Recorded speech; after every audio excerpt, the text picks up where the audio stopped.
Hey guys, Claude Johnson here from GuitarControl.com, and I want to talk about, continuing on to talk about music theory. So we talked about the scale.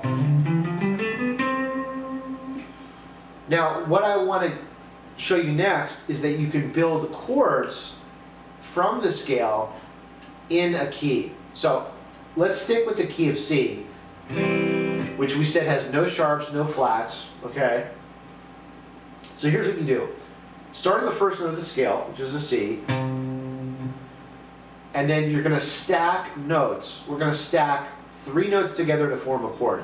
Now, how do you stack the notes? Well, you just go to the next note of the scale from wherever you are starting, but you skip notes. Okay, so instead of playing like first note of the scale, 1, 2, 3, we're going to play 1, 3, 5. So we'll start on the C, skip the D and go to the E, okay? Skip the F and go to the G. So we have this. And if we play them all together, that's called a C triad, okay? Triad means 3, like try, okay? That's your C triad. Now, if you learn like a C open chord, which hopefully you should know, check out some of my other videos on like the 7 basic chords that you should learn first when you're learning chords. C is one of them. But if you look at this chord, remember we said C, E, G. So what are these notes? C, E, G, another C, and another E, okay? Now let's go to the next note of the chord, or the next note of the scale, which is D. And we're going to do this, we're going to do the same thing. D, skip the E, go to F, so D, F.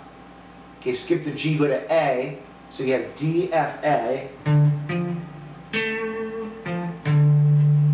That happens to be D minor.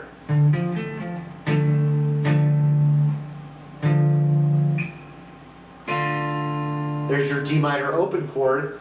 Now this sounds different than this. It's called a different voicing, okay?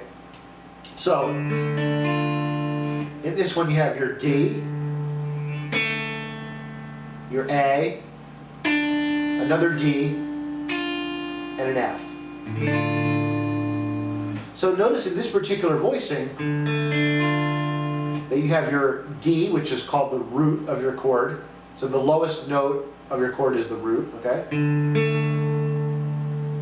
then you have your A. So instead of spelling it D, F, A, this one has the A coming first. D, A, the D again, which is the octave, right? We talked about octaves in the first lesson.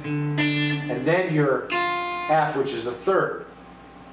So you could spell this out D, F, A, or 1, 3, 5. And that's a minor chord. Now we call it a minor chord because the distance between the first 2 notes, the root and the third, is a minor third interval, which is 3 half steps, okay?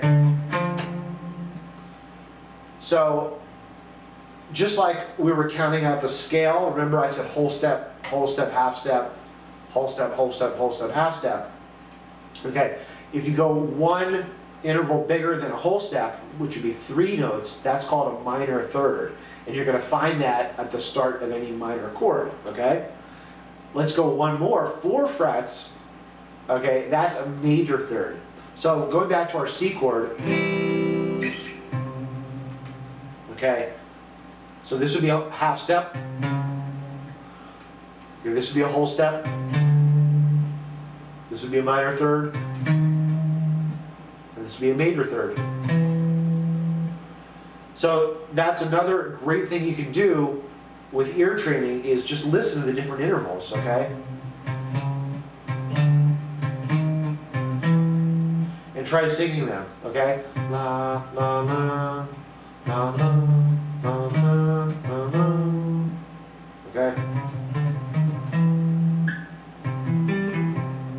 So the interesting thing about the way we're building the chords is that no matter what key you're in, it's going to be the same pattern. So if we're in the key of C, the first chord is going to be a major chord, C major.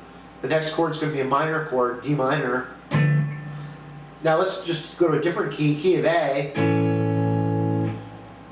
Same thing in A, the first chord is going to be A major. The next chord is going to be B minor. Alright, so back to the key of C. It's always going to be this. So major chord, minor chord on the second, right? Second degree of the scale. So let me just explain. So going back to C. So 1, 2, 3, 4, 5, kind of like that. So one chord is major, 2 chords minor, 3 chords also minor, 4 chord is major, 5th chord is major, 6th chord is minor, and then the 7th chord is going to be diminished. That's a different different animal. We'll talk about that later. But for now, understand major and minor, and also just hear the difference between major and minor chords. You know, traditionally major is described as happy and bright, and minor is a little bit darker and sadder.